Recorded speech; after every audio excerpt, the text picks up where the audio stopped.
안녕하세요. 돌아온 싱글이 된 30대 후반 남자입니다.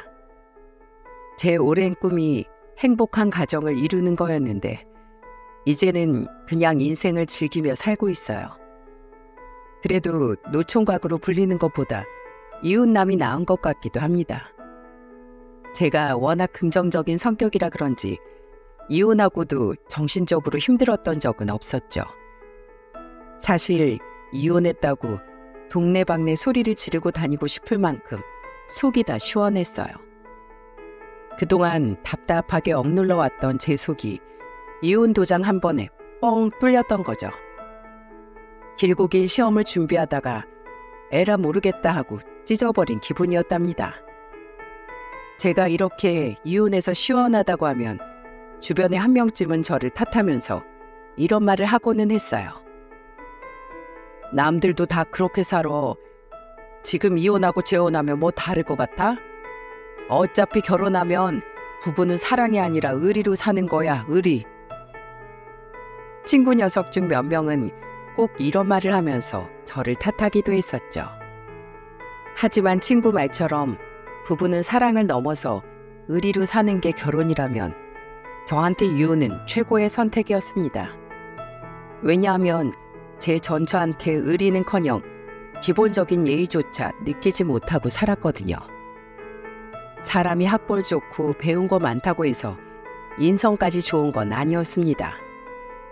저도 찢어지게 가난한 집안에서 오로지 공부만 파서 명문대를 졸업했지만 가보면 참 별의별 사람이 다 있더라고요.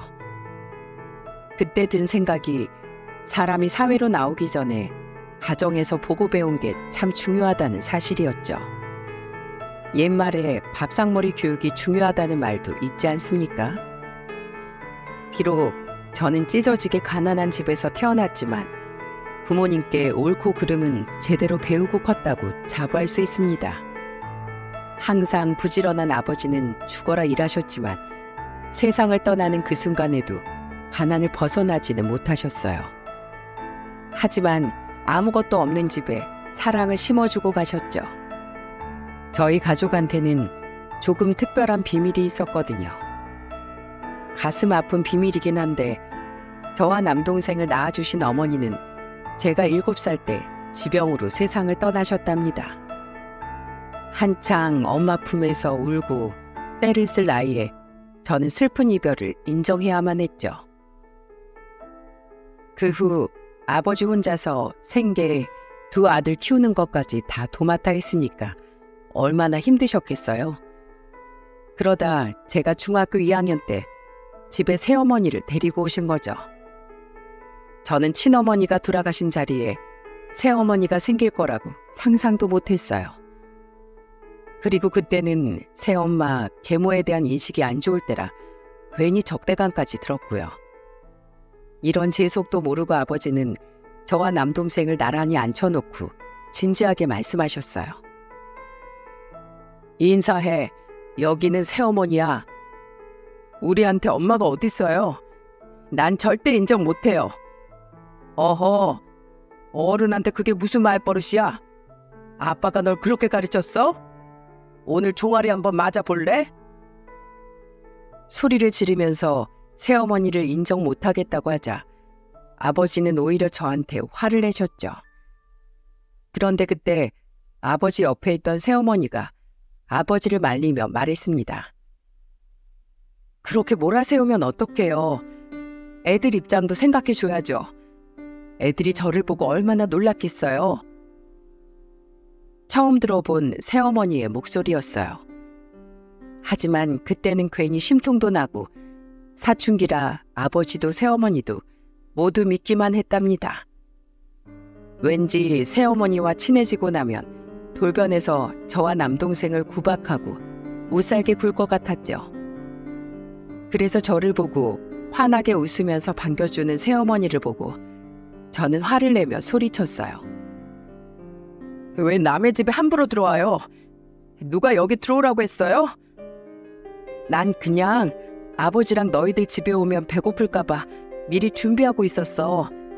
나 때문에 기분 상했으면 미안해. 아줌마가 미처 생각 못했네. 나가요. 당장 우리 집에서 나가시라고요. 그때 주방에 서 있던 새어머니를 보고 나가라고 소리치는데 아버지가 마침 집에 들어오시다 전부 보셨던 겁니다.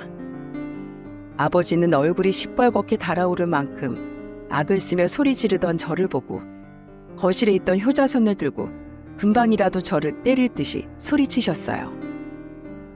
석진이 너, 내 집에서 당장 나가. 너처럼 버릇없는 자식 필요 없어. 내가 나갈게요. 아버지 혼자 저 아줌마랑 오래 사세요. 한창 사춘기를 겪던 저는 아버지가 고함을 치면 저도 같이 화를 냈죠. 화가 난 저는 무작정 집을 뛰쳐나와 버렸습니다. 밖을 나와 무작정 걷기 시작했는데 어느덧 해가 져버렸어요. 돈도 없고 배도 고프고 딱 거지꼴이었죠. 그런데 그때 뒤에서 누군가 제 이름을 애타게 부르는 소리가 들렸습니다. 놀라서 제가 뒤를 돌아보니 이마에 땀이 송글송글 맺힌 채 뛰어오는 새어머니가 보였어요. 새어머니가 제 가까이 올수록 눈에 들어오는 새어머니 모습은 저를 놀라게 했습니다. 집을 뛰쳐나오는 저를 따라 무작정 나오셨던 건지 신발도 짝짝이었고 초겨울 날씨에 겉옷도 안 걸친 채 뛰어오셨죠. 제가 멈춰서자 제 앞에서 숨을 고르면서 새어머니는 깊은 목소리로 말하셨어요. 드디어 찾았네. 석진아, 너 보기보다 다리가 길어서 걸음이 정말 빠르구나. 아줌마는 뛰어야지만 겨우 따라잡겠다. 지금 저 따라오신 거예요? 왜요? 왜긴 석진이가 집을 나갔으니까 당연히 찾아야지. 왜? 아줌마 그냥 갈까? 나 그렇게 싫으니? 우리 집 돈 없어요. 그런데 왜 같이 살려고 그래요? 왜 그랬는지 저를 잡아준 새어머니를 보자 눈물이 왈칵 쏟아졌습니다. 그러자 새어머니는 제 눈물을 닦아주면서 다정한 목소리로 달래주며 말하셨죠. 석진아, 가족이 되면 어려움은 같이 이겨내고 즐거운 건 나누면서 사는 거야. 그래서 아줌마는 석진이랑 석호가 가족으로 받아주면 가난해도 마음은 부자처럼 살 수 있게 같이 있어 줄게. 너희가 천천히 마음 열 때까지 옆에 있어도 될까? 그때 처음 새어머니의 진심을 듣게 된 후 저는 새어머니와 같이 집으로 돌아왔어요. 처음으로 새어머니와 가족이 될 수 있다는 생각이 들었죠. 엄마라고 부르지는 못했지만 새어머니는 저희를 재촉하거나 다그치지 않으셨어요. 다정한 새어머니 덕분에 집안 분위기가 밝아지기 시작했고 아버지는 새어머니와 재혼을 하셨답니다. 이제는 이렇게 내 식구 행복하게 살겠구나 싶었죠. 그런데 아버지가 재혼 후 2년 만에 갑작스런 교통사고로 세상을 떠나셨어요. 날벼락 같은 소식에 저는 슬픔과 동시에 두려움을 느껴야 했습니다.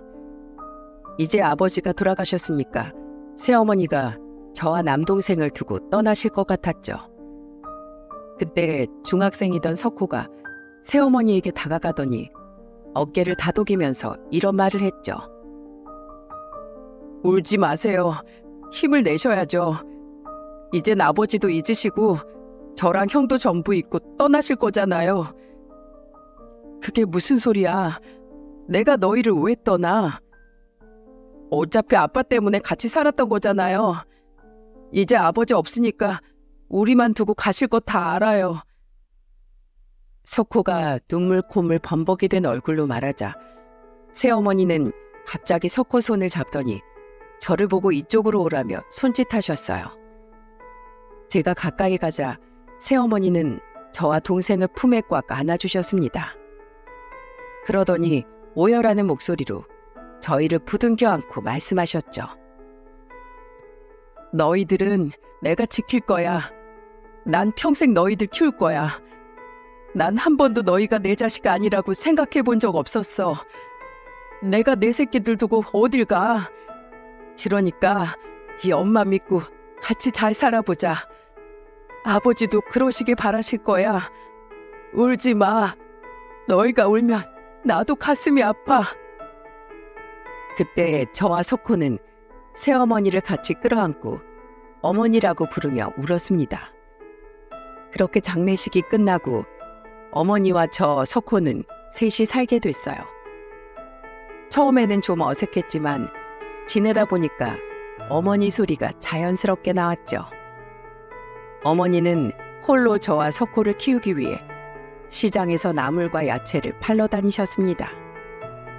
항상 새벽 5시에 시장으로 출근해서 밤이 늦어야 돌아오셨어요.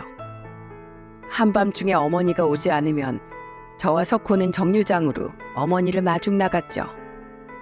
그러면 다 팔지 못한 야채 바구니를 들고 오는 어머니가 버스에서 내리면서 저희를 보고 한박 웃음을 지으셨습니다. 어머니가 제 손을 잡고 웃으시는데 거칠한 손이 제 마음을 아프게 했죠. 그때 저는 어머니를 위해서라도 꼭 성공해야겠다고 다짐했어요. 그 후 친구도 안 사귀고 오로지 공부를 위해 태어난 사람처럼 공부만 했답니다. 제가 친구도 멀리하고 공부만 했던 결정적 사건은 또 있었죠. 바로 어머니가 시장에서 돌아오시다 교통사고를 당하신 거예요. 큰 사고는 아니었지만 한동안 다리를 움직이면 안 된다는 진단을 받게 된 겁니다. 그런데 이 와중에도 어머니는 울면서 저희한테 이런 말을 하셨죠. 내가 다쳐서 어떡하니?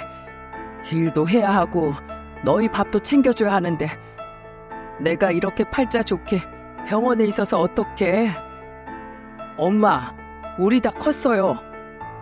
그러니까 제발 엄마 몸부터 챙기세요. 그 와중에도 아파서 오는 게 아니라 저희를 걱정하면서 우는 어머니를 보면서 가슴이 미어졌습니다. 그래서 꼭 제가 어머니를 행복하게 해드리겠다고 다짐을 했었어요. 잠도 줄여가면서 공부한 결과 저는 군단위 시골에서 서울에 있는 명문대학에 합격하게 됐죠. 제 합격 소식에 어머니는 저보다 더 기뻐하셨습니다. 그러다 갑자기 울먹이시며 제 손을 꼭 잡고 이런 말을 하시더라고요. 정말 잘 커줘서 고마워. 하늘에 계신 아버지가 참 좋아하실 거야. 장하다 내 아들. 제가 꼭 효도할게요. 그동안 고생하신 거 제가 다 갚을게요. 비록 서울로 대학을 진학하는 바람에 어머니와 떨어져야 했지만 너무나 기뻤습니다. 대학 진학 후에도 저는 번듯한 직장에 취업하기 위해 남들 미팅하며 즐길 때 오로지 취업에 눈이 멀어 있었어요. 그러다 제가 대기업 전자회사에 당당하게 합격하면서 이제야 제대로 어머니한테 효도할 수 있겠구나 싶었죠. 대기업 합격 후 고향에 가니까 금이 환영이 따로 없었습니다. 어머니는 상다리가 부러지게 한 상 차려놓고 저를 기다리고 계셨어요. 그리고 제 손에 숟가락을 쥐어주며 자랑스러운 목소리로 말하셨죠. 우리 아들 해낼 줄 알았어. 장하다 정말. 엄마는 이제 죽어도 여한이 없어. 지금 죽어도 여한이 없으면 안 되죠. 제가 앞으로 제대로 효도할 테니까 같이 밥 먹고 우리 건강하게 오래 살아요. 제 말에 동생도 어머니도 배를 잡고 웃었답니다. 취업 후에도 저는 한 달에 한 번씩 꼭 시골에 내려가 어머니 농사일을 도왔어요. 그리고 여름 휴가도 고향으로 내려가 어머니와 남동생이랑 지냈죠. 세상에서 저는 세 식구 같이 있을 때가 가장 행복했답니다. 그렇게 지내다 보니 저는 어느덧 30대 중반이었어요. 바로 이때 지인의 소개로 아내를 만나게 됐던 겁니다. 치과 의사였던 아내는 저보다 2살 연상이었죠. 카리스마가 있기도 하고 때로는 사람을 편안하게 해주는 모습을 보고 아내한테 끌렸던 것 같아요. 그래서 연애를 하다 결혼하게 된 거죠. 1년 2개월 정도 연애를 하는 동안 아내와 인생에 대한 고민을 나누기도 하고 비슷한 아픔을 서로 보듬어 주기도 했답니다. 아내가 29살이었을 때 장인어른이 지병으로 세상을 떠났던 거예요. 가족을 먼저 떠나보낸 아픔이 얼마나 힘든 일인지 알기에 저는 아내를 위로하면서 말했죠. 원래 사람이 든자린 몰라도 난자리 난다고 하잖아. 그래서 난 결혼하면 꼭 건강 챙기면서 살 거야. 애들 생각해서라도 가장이 건강해야지. 맞아. 부모가 건강해야 애들도 건강하게 잘 크는 것 같아. 결혼하면 아이는 몇 명이나 낳고 싶어? 워낙 애들 키우기 힘드니까 여자들은 한 명만 원한다고 하잖아. 나는 2명. 내가 자매로 커서 그런지 외동은 좀 외로울 것 같아. 우리 애들은 2명 낳아서 4식구로 살자. 아내는 외동은 외로울 것 같다면서 2명을 낳아서 잘 기르자며 말했어요. 그래서 저는 아내와 결혼을 준비하면서 4식구가 행복하게 사는 상상을 하며 즐거웠습니다. 어머니도 아내를 처음 본 날 저한테 이런 말씀을 하셨죠. 여자가 연상이라길래 네가 잡혀 사나 했더니 성격 시원시원하고 좋네. 석진아, 행복하게 잘 살아. 너만 좋다면 이 엄마는 더 바라는 거 없다. 어머니의 말에 저는 정말 행복하게 살겠다면서 지켜봐 달라고 했어요. 그렇게 저와 아내는 부부로 살게 됐던 겁니다. 행복했던 상상처럼 현실도 똑같았다면 얼마나 좋았겠어요.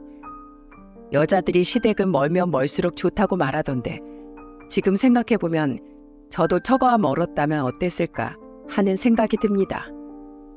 장모님은 결혼 전만 해도 저를 보면서 이런 말을 했었어요. 요즘 젊은 사람들 고생 한번 안 해보고 살아서 맨날 입만 열면 힘들어 죽겠다는 말만 하잖아. 그런데 자네는 그 모든 일을 극복하고 이겨냈으니 얼마나 가정에 충실하겠어. 안 그래? 사실 나도 내 딸 치과에서 만들어 놓고 대기업 사위 보려니까 손해보는 것 같긴 해. 그래도 내 딸이 좋다는데 어떡하겠어? 똑똑한 내 딸이 자네를 딱 점 찍은 이유가 있겠지. 네, 장모님. 제가 대한민국에서 근성 책임감으로는 1등입니다. 1등. 그러니까 저 한번 믿어주세요. 그래, 똑똑한 내 딸이 골랐으니까 당연히 믿지. 우리 딸은 눈 감고 찍어도 정답만 찍는 애였어. 장모는 아내가 저를 고른 이유가 있을 거라며 분명 저를 믿겠다고 했었어요. 하지만 장모님은 저를 믿었던 게 아니라 오로지 아내만 믿었던 거예요. 결혼 후 장모를 보면서 이상했던 게 한두 가지가 아니었죠. 저는 아직도 장모만큼 이상한 사람을 본 적이 없답니다. 한 번은 제가 퇴근하고 집에 왔는데 장모가 거실 한가운데 팔짱을 끼고 앉아있는 게 아니겠어요? 순간 신혼집이 아니라 처가댁인가 싶을 만큼 장모는 너무 자연스럽게 앉아있었죠. 크게 놀란 저는 장모를 보면서 조심스레 물었습니다. 장모님, 평일에 여기는 무슨 일이세요? 내가 왜 왔는지 정말 모르겠나? 글쎄요, 오늘이 무슨 날인가요? 참나, 이제 내 딸 다 잡은 물고기다 이거야? 결혼 전에는 눈을 동그랗게 뜨고 잘하겠다고 호언장담하더니 그새 태도 돌변하는 것 좀 봐. 대체 뭐 때문에 그러시는데요? 내가 하루에 한 번씩 전화해서 내 안부 물으라고 했잖아. 자네가 저번에 매일 전화하는 거 힘들다고 해서 내가 이틀에 한 번은 지키라고 했지. 근데 왜 내 말 무시해? 지금 나 무시하는 거야? 나 혼자 사는데 화장실에서 잘못 미끄러져서 머리라도 다치면 어쩔 거야? 장모는 저한테 매일 안부 전화를 하라고 요구했어요. 처음에는 장모가 눈물을 글썽이면서 혼자 지내다 쓰러지기라도 하면 어떡하냐고 한탄을 하길래 몇 달 정도 전화를 하긴 했었죠. 그런데 제가 노는 사람도 아니고 회사에서 바쁠 수도 있는 거 아닙니까? 새로 맡게 된 프로젝트로 정신이 없어서 한 5일 정도 전화를 못했더니 그것 때문에 집까지 쫓아왔던 겁니다. 저는 장모한테 솔직하게 제 사정을 말했어요. 장모님, 제가 요새 회사에서 새로운 프로젝트를 시작해서 너무 바빠요. 장난쳐? 내가 이래서 직장인 같은 거 만나지 말라고 반대했던 거야. 내가 말했었지? 우리 딸이랑 선보겠다고 사짜 지고 가진 남자들 줄을 섰었어. 걔네들 다 제치고 자네가 우리 집안 사위 됐으면 나한테 잘해야 될 거 아니야? 장모는 입만 열면 사짜 지고 가진 남자들이 아내랑 선보겠다고 줄을 섰다는 말을 했었죠. 진짜 미치고 팔짝 뛸 노릇이었어요. 그런데 그때 누군가 저희 집 초인종을 누르는 겁니다. 밖을 확인해 보니 처제가 서 있었죠. 처제는 회사 근처에 집을 얻어서 혼자 살고 있었어요. 그때 장모가 하도 신혼집까지 쫓아와 저를 괴롭히니까 종종 장모와 저녁을 먹으러 왔었습니다. 그날도 장모와 약속을 하고 왔는데 집에 없으니까 바로 저희 집으로 달려왔던 거죠. 처제는 장모를 보고 다그치듯 말했습니다. 엄마, 여긴 또 왜 왔어? 내가 어째 불안해서 엄마 보러 온 건데 잘 왔네. 왜 이렇게 형부를 못 잡아먹어서 안달이야. 딸들도 엄마한테 매일같이 전화를 못 하는데 왜 엄한 남의 집 아들을 잡아? 내 사위한테 내가 그 정도 대우도 못 받아? 치과 의사 마누라를 뒀으면 저같이 말두개 대고 절이라도 올려야지. 누가 들으면 대통령 딸 시집 보낸 줄 알겠어. 그만하고 나랑 얼른 나가자. 형부도 쉬어야지. 이게 대체 몇 번째야? 신혼을 즐길 틈도 없이 장모 등살에 지쳐가는 저를 생각해주는 건 처제뿐이었어요. 무슨 불만만 생기면 참새가 방앗간 들리듯이 저희 집에 오는 바람에 처제는 장모가 갑자기 어디 갔나 싶으면 이쪽으로 왔었죠. 처음 장모가 신혼집에 쳐들어왔던 날, 처제는 장모를 잡으러 왔다가 제게 이런 말을 했었습니다. 형부, 원래 우리 엄마 성격이 좀 특이해요. 아버지 돌아가시고 언니한테 많이 의지했거든요. 워낙 언니가 똑똑하기도 했고 엄마가 똑똑한 언니 제대로 한번 밀어주겠다고 치맛바람 날리고 다니셔서 보상심리도 좀 있는 것 같아요. 그래도 제가 잘 막아줄 테니까 엄만 너무 신경 쓰지 마세요. 처제는 늘 제 편을 들어주면서 저를 위로했습니다. 그래서 그날도 처제가 장모를 데리고 나가준 덕분에 겨우 한숨 돌릴 수 있었죠. 하필 그날 병원에서 회식이 있던 아내는 조금 취한 채 들어왔어요. 그리고는 천하태평한 목소리로 저를 보며 이런 말을 하더라고요. 우리 엄마 왔다 갔다며? 둘이 얘긴 잘했어? 당신이 장모님한테 말 좀 해봐. 나 요즘 회사 엄청 바쁜 거 몰라? 요즘에 우리 엄마한테 문자도 하나 보낼 정신도 없는데 언제까지 회사에서 시간 쪼개가면서 장모님한테 전화하고 살아? 그럼 애초에 시작은 말았어야지. 애매하게 시작했다고 못하겠다고 하니까 우리 엄마가 저렇게 화난 거잖아. 솔직히 당신도 우리 엄마한테 전화 한 통 안 하잖아. 근데 난 왜 해야 되는데? 우리 엄마도 시골에 혼자 살고 계셔. 그럼 나도 노력할 테니까 당신도 좀 해. 됐지? 아, 피곤해 죽겠네, 진짜로. 아내는 제 말에 서로 각자 챙기자면서 귀찮은 듯 말했어요. 결혼하고 1년도 안 된 부부의 대화라고 믿겨지십니까? 장모만 아니어도 싸울 일이 없을 것 같은데 꼭 그렇게 저희 부부 일에 참견을 하고 나서는 겁니다. 한 번은 아내가 오밤중에 심각한 통화를 하고 있길래 병원에서 걸려온 전화인가 했어요. 그런데 아내 목소리가 점점 커지더니 대화 소리가 들렸죠. 그런데 아내가 전화기에 대고 불평 섞인 목소리로 이런 말을 하는 겁니다. 엄마 말이 맞아. 가만히 생각해보니까 사람이 결혼하고 달라졌어.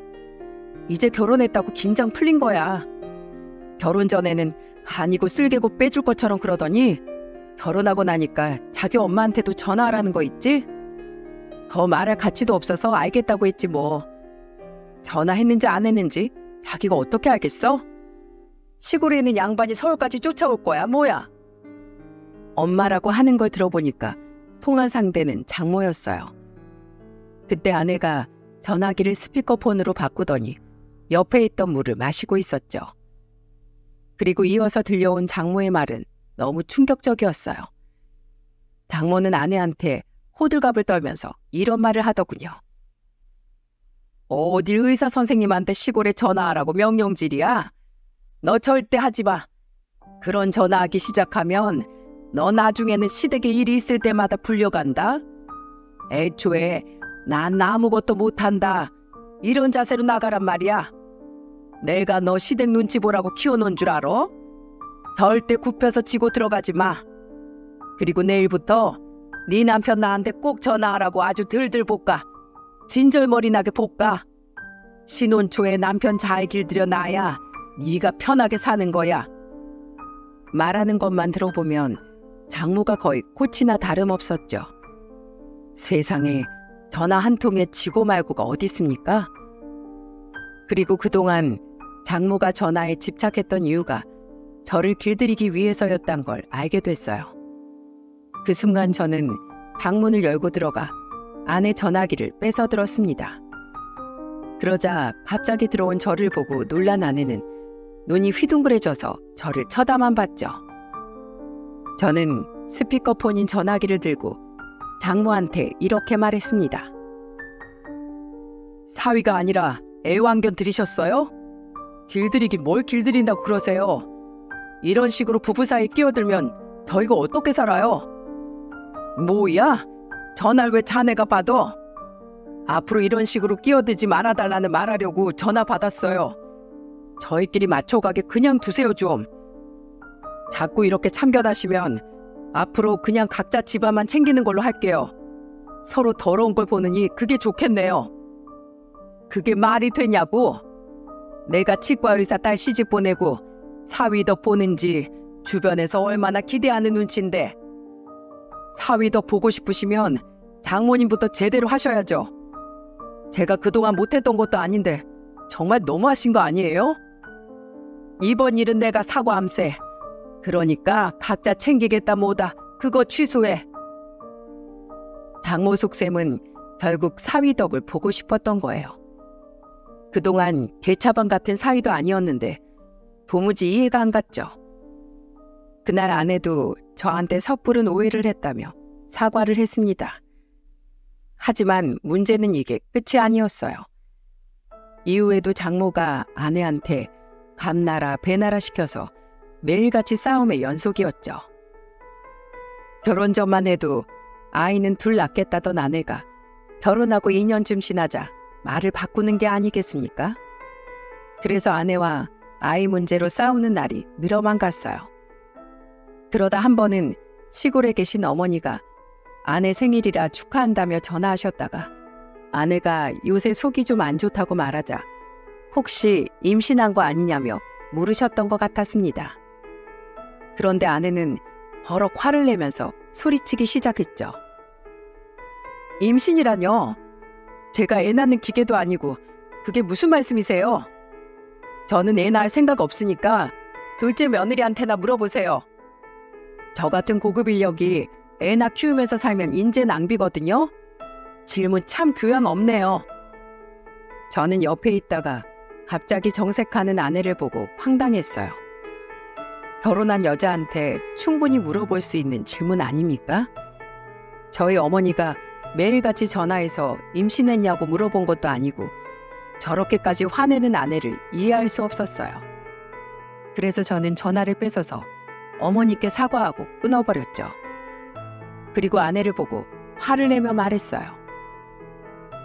말을 꼭 그렇게 해야겠어? 그냥 좋게 아니라고 하면 될 일인데 왜 죽자 하고 달려들어? 나 애 안 낳을 거야. 치과 의사 되려고 개고생했는데 나보고 애 분유나 타고 살라고? 난 뭐 쉽게 의사 된 줄 알아? 그런 말을 결혼 전에 했어야지. 이제 와서 오리발 내밀면 어쩌자는 거야? 그리고 지금 당장 우리 어머니한테 전화해서 정중하게 사과드려. 이제 보니까 개천에서 난 용이 아니라 개천에서 나온 효자였네. 나는 내가 잘못했다고 생각하는 일에만 사과하는 사람이거든. 그러니까 나 사과 못해. 아내는 끝까지 자기는 맞는 말만 했다면서 잘못 없다고 하는 거예요. 장모의 임신 문제까지 아내와의 결혼 생활은 걸림돌 투성이었습니다. 게다가 결혼 초반에는 아버지 기일에도 같이 내려갔었는데 이제는 핑계만 대고 안 가려는 거죠. 그래서 저도 처가를 없는 집 취급하기 시작했어요. 제가 처음부터 그랬겠습니까? 임신 문제로 저희 어머니한테 하는 거 보고 오만정이 다 떨어져서 막 나가기 시작했습니다. 그런데 이런 상황도 모르고 장모가 저한테 전화해서 이런 부탁을 하더라고요. 자네 오늘 쉬는 날이지? 우리 집에 와서 화장실 전구 좀 갈아줘. 제가 왜요? 장모님이 쓰는 곳인데 알아서 하세요. 자네 무슨 약 먹었나? 아니 미친 거 아니야? 전구도 잘난 치과의사 따님이 잘 갈 거예요. 그러니까 큰딸한테 전화하세요. 전구 갈아달라고. 우리 딸이 그런 일을 어떻게 해? 빨리 안 와? 저는 어머니 모시고 병원 가야 하니까 끊을게요. 전구 그거 심부름센터 부르던지 하세요. 아마 친어머니라서 전구 직접 갈아줄 거예요. 사이가 친아들도 아닌데 처가일에 나서는 건 오바잖아요? 저는 계속 소리만 질러대는 장모 전화를 확 끊었습니다. 제가 장모한테 이렇게까지 했던 이유가 있었죠. 당시 어머니가 암 수술을 받으시고 계속 항암 치료를 받고 계셨어요. 그런데 아내는 어머니가 서울에 와도 단 한 번도 문병 간 적도 없었죠. 그래서 제가 아내한테 어떻게 한 번도 안 가볼 수 있냐고 화를 내니까 너무도 뻔뻔하게 이렇게 말하는 겁니다. 솔직히 까놓고 말해서 생모도 아니잖아. 당신 중학교 때부터 키웠다고 하지 않았어? 친아들도 아닌 당신이 이렇게까지 나서는 거 오바 아니야? 자식이 부모 위하는 게 오바라고? 장모님이 아파도 이렇게 했을 거야? 우리 엄마는 친엄마잖아. 왜 친엄마도 아닌데 혼자서 유난이야? 우리 어머니 비록 날 낳아주지 않았어도 세상에서 가장 소중한 분이야. 어머니 없었으면 나 이렇게 살지도 못했어. 한 번만 더 함부로 짓거리기만 해봐. 대단한 효자 납셨네. 아우 진짜 하늘도 감동하겠다. 평생 효자 노릇하면서 사세요. 이 사건 이후로 장모가 무슨 일만 부탁하면 저는 친아들이 아니니까 나서지 않겠다고 했었죠. 장모가 노발대발하면서 쫓아오려고 하면 늘 처제가 나서서 장모를 말렸어요. 아내가 처제 반만 닮았어도 이 정도로 결혼 생활이 파국으로 치닫지는 않았을 겁니다. 그렇게 매일매일 눈치 싸움하듯 살고 있는데 애석하게도 저희 어머니가 항암 치료를 견디지 못하고 제 나이 30 후반 무렵 세상을 떠나셨죠. 그래도 불행 중 다행이었던 건 남동생이 좋은 짝을 만나 어머니가 살아계실 때 손주도 안아보실 수 있었어요. 게다가 재수 씨가 자상하게 어머니를 챙겨준 덕분에 어머니가 조금은 고통을 덜 수 있었답니다. 항상 못 사는 모습만 보여준 저와 달리 동생 석호는 행복한 가정을 꾸렸죠. 저는 그래도 제 아내가 아무리 개차반 같은 인성이라도 장례식장은 당연히 올 줄 알았어요. 한창 잦은 부부싸움으로 냉전 중이라 해도 사람이 돌이라는 게 있는 거 아닙니까? 저는 아내한테 어머니 장례식장 주소를 알려주고 같이 가자고 했습니다. 그랬더니 아내가 뭐라고 했는 줄 아세요? 당신 생모면 내가 장례식장 가서 안 나오는 눈물이라도 짰을 거야. 근데 생모도 아닌데 내가 왜 가야 되냐고. 그리고 어머니랑 나랑 그렇게 친한 사이도 아니었는데 거길 가서 음식 나르는 일 시키려고? 요즘 세상에 어떤 며느리가 그런 짓을 해? 야, 너 니네 엄마가 가지 말라고 하디? 너는 생각이랑 판단을 혼자서 못해? 우리 엄마 얘기가 또 왜 나와? 내가 결정한 거니까 강요하지 마. 그래, 나도 니네 엄마 병 나면 거들떠도 안 볼 거야. 무슨 소리야? 당신은 와야지. 난 친엄마잖아. 그게 무슨 개 같은 논리야? 완전 내로남불에 고집불통, 말이 전혀 안 통했습니다. 처가에서 유일하게 처제만 저희 어머니 장례식장을 와줬어요. 저는 처제한테 고맙다고 말하면서 한숨을 내쉬었죠. 그러자 처제는 저를 위로하며 말했습니다. 좋은 곳으로 가셨을 거예요. 언니가 왔으면 좋았을 텐데 제가 와서 어떡해요? 아니야, 이렇게 처제라도 와줘서 고마워. 우리 엄마랑 언니 아무리 말로 해도 통하는 사람들 아니에요. 여기도 엄마가 언니한테 가지 말라고 한 거예요. 내가 들어보니까 언니 또 엄마한테 홀랑 넘어갔다니까요. 처제 말을 듣고 나서 어머니 영정사진을 보니까 눈물이 왈칵 났어요. 그리고 열심히 조문객들을 맞이하고 쉴 틈 없이 음식을 나르는 재수 씨를 보는데 아내랑 비교가 됐습니다. 그리고 진짜 이건 아니다 싶었죠. 더 이상 참을 수 없던 저는 장례식을 끝내고 아내와 이혼을 다짐했어요. 어머니를 납골당에 잘 모셔드리고 저는 집으로 곧장 갔습니다. 가보니까 아내는 거실에 누워서 TV를 보고 있더군요. 남의 집에 초상이 나도 궁금해서 안부를 묻는다는데 이게 지금 며느리가 할 짓입니까? 저는 아내한테 자포자기한 목소리로 말했죠. 넌 진짜 인성이 글러 처먹었다. 어떻게 시어머니가 돌아가셨는데 드라마가 눈에 들어오냐? 너 같은 사람이랑 못 사니까 이혼하자. 이혼? 진짜 쫌생이도 이런 쫌생이가 없네. 겨우 장례식장 안 갔다고 이혼을 해? 진짜 지나가는 개가 웃겠다. 생모 아니잖아. 남인데 왜 내가 거길 가? 진짜 웃겨 정말. 결국 네 엄마가 더 소중했던 거야? 이 마마보이야? 엄마 없으면 아무것도 못하는 애가 나한테 마마보이라고 하니까 진짜 어이가 없다. 너야말로 생각하고 판단하는 걸 혼자 좀 해봐. 너 그렇게 살다가 삼시세끼 메뉴도 엄마한테 물어보고 먹겠다. 나이 40 넘어서 그러고 사는 거 엄청 한심해 보여. 뭐? 지금 내 걱정해주는 거야? 월급쟁이가 전문직 걱정을 하네? 나랑 너무 오래 살았지? 한 4년 살았나? 그 정도 사니까 치과 의사가 네 급으로 보였어? 지금 당장 이혼해도 난 마음만 먹으면 너보다 훨씬 더 능력 있는 남자랑 내일 당장도 결혼할 수 있어. 애도 없는데 잘 됐다. 이혼해. 인성 거지 같은 걸로는 네가 짱이다. 끝까지 실망을 안 시키는 게 아주 한결같이 또라이네. 넌 평생 그렇게 살아라. 신경 끄셔. 남인데 왜 신경 써? 저는 지긋지긋한 결혼 생활에 드디어 마침표를 찍을 수 있었어요.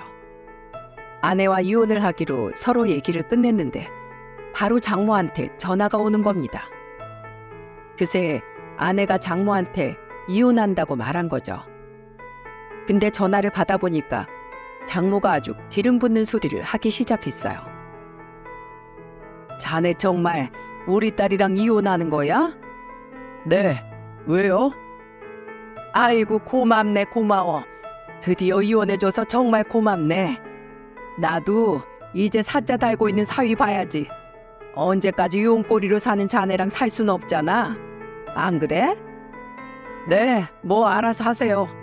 사기꾼 사위든 의사 사위든 뭐 사자 달고 있으면 다 사위 후보로 올리세요. 끝까지 저 말하는 것 좀 봐. 솔직히 자네 어머니 그렇게 된 거 어쩔 수 없는 일이긴 한데 그래도 그 바람에 둘이 이혼한다니까 아주 내 속이 다 시원하네. 저는 장모 말에 두 귀를 의심했어요. 지금 부모 장례 치른 사람한테 속이 시원하다고 한 거죠. 그 순간 저는 이성을 잃고 장모한테 소리쳤습니다. 저기 아줌마, 그 애미의 그 딸이라고 딸년 인성이 저 모양인데 아줌마 인성이 좋을 리가 없지. 딸이 치과 의사라 뭐 대단하게 이룬 것 같아요? 솔직히 그 귀한 딸 병원 하나 개원시켜줄 능력은 됩니까? 그리고 치과 의사면 뭐해? 성격은 더럽지. 입만 열면 산통 깨는 소리나 하는데 내가 진짜 이거 하나만 장담하는데 아줌마 인생 그렇게 살다가는 진짜 천벌받아. 지금 이혼하는 게 당신 딸이 단순히 장례식 안 와서 이혼하는 것 같아? 다 아줌마 때문에 이혼하는 거잖아. 진짜 인생 그따위로 살지 마셔. 뭐? 아줌마? 지금 막 가자는 거야? 인연이라고 부르려다가 내가 그래도 당신보다는 인성이 좀 나은 사람이니까 참는 줄이나 알아. 욕 한 바가지 하고 아줌마랑 똑같은 인간 되기 싫어서 욕 안 하는 거야. 진짜 목구멍까지 차오른 쌍욕을 저는 겨우 눌러 담았어요. 나쁜 놈한테 한 방 먹이자고 똑같이 악역을 자처할 수는 없지 않겠습니까? 끝까지 두 모녀의 더러운 인성 밑바닥을 보고 저는 이혼 도장을 찍었답니다. 알턴이를 뽑은 것처럼 속이 다 시원했어요. 석호가 저한테 힘내라고 하길래 저는 만세를 부르며 외쳤습니다. 나 이혼해서 너무 좋아. 이혼이 이렇게 좋은 거였어. 나 드디어 이혼했다.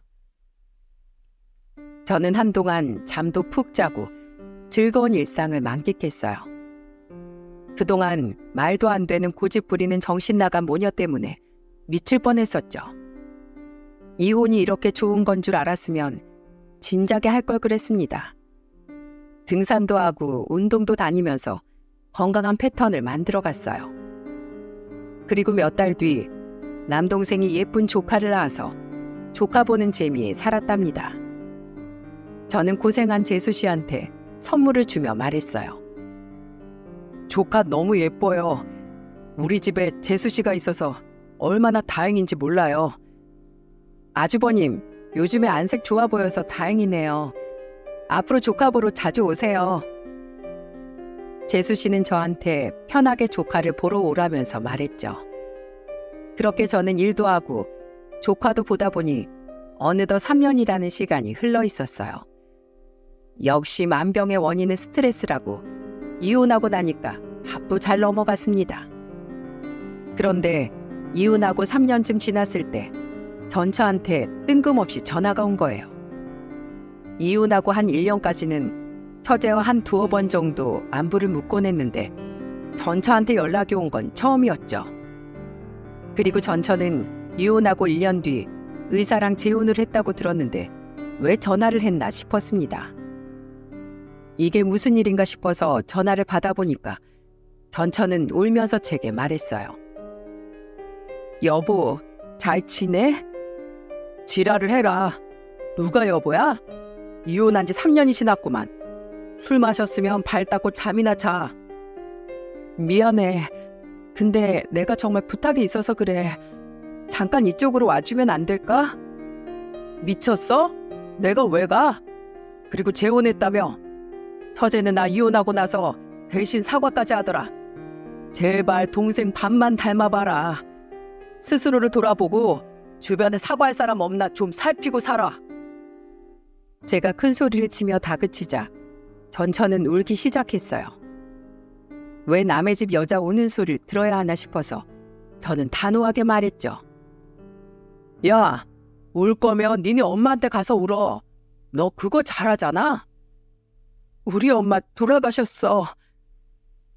순간 전처 엄마가 돌아가셨다는 말에 할 말을 잃었습니다. 아무리 미운 감정이 있었어도 한때 가족이었는데 놀라긴 했어요. 그래서 한 3초가 멍했다 정신을 차리고 다시 말했죠. 그래서 나보고 어쩌라고? 너랑 같이 울자고? 그 잘난 사짜 사위한테 상주 서달라고 해. 나 그 사람이랑 이혼했어. 또 이혼을 해? 너 무슨 도장 깨기 하냐? 의사 다음에는 변호사 만나서 살다가 이혼할 거냐? 이거 봐. 문제는 너한테 있었다니까? 내가 다 잘못했어. 그러니까 제발 여기 좀 와줘. 장례식장에 아무도 없어서 너무 무서워. 아무도 없어서 무섭다는 아내 말에 어이가 없었어요. 어떤 생각으로 살면 저한테 와달라고 전화를 할 수 있는 겁니까? 진짜 기가 막혀서 한마디 했습니다. 이제야 부모 소중함을 알겠어? 나한테는 친엄마도 아닌데 뭐하러 가냐며? 나 지금 너무 후회하고 있어. 내가 다 잘못했어. 그때는 내가 너무 오만하고 바보 같았어. 지금 후회하며 뭐 하는데? 이미 네가 내뱉은 말은 주워 담을 수가 없어. 너는 주둥이로 인생 망칠 년이야. 됐다. 내가 더 말한다고 네가 알아듣겠냐?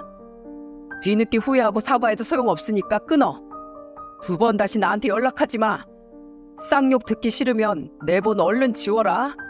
다시는 너하고 엮이기 싫으니까. 여보, 제발 끊지 마. 사람 쉽게 안 변한다는 말이 딱이에요.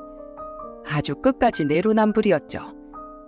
세상에 저런 여자가 정말 있나 믿기지가 않으시죠? 사람 잠깐 보면 아무도 모릅니다. 인간에게는 다양한 면이 있고 같이 살아봐야 알게 되는 것들이 있더라고요. 직접 살아보고 실체를 알았는데 제가 또 저런 여자와 엮이고 싶겠습니까?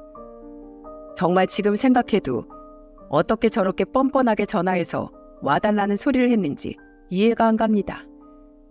이혼하고 저한테 사과를 한 사람도 처제뿐이었죠. 전처가 처제 반만 닮았어도 더러운 꼴은 안 봤을 거예요.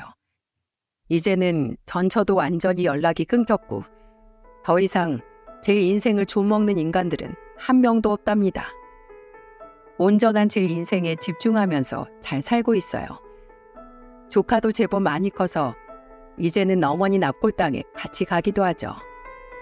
얼마 전에는 할머니라는 말을 처음으로 하는데 성공했답니다. 하늘에 계신 어머니가 들으셨으면 좋겠어요. 아직은 할리라는 어눌한 발음이지만 하늘에 계신 어머니가 좋아하실 얼굴 눈에 선합니다. 제게 처음으로 가족이라는 보금자리를 알려준 어머니, 다음 생에도 꼭 어머니와 아들로 만났으면 좋겠어요. 이번 생에 못다한 효도 꼭 다 갚고 싶은 마음이죠. 끝으로 사연을 마치면서 어머니 사랑한다고 전하고 싶습니다. 모두 들어주셔서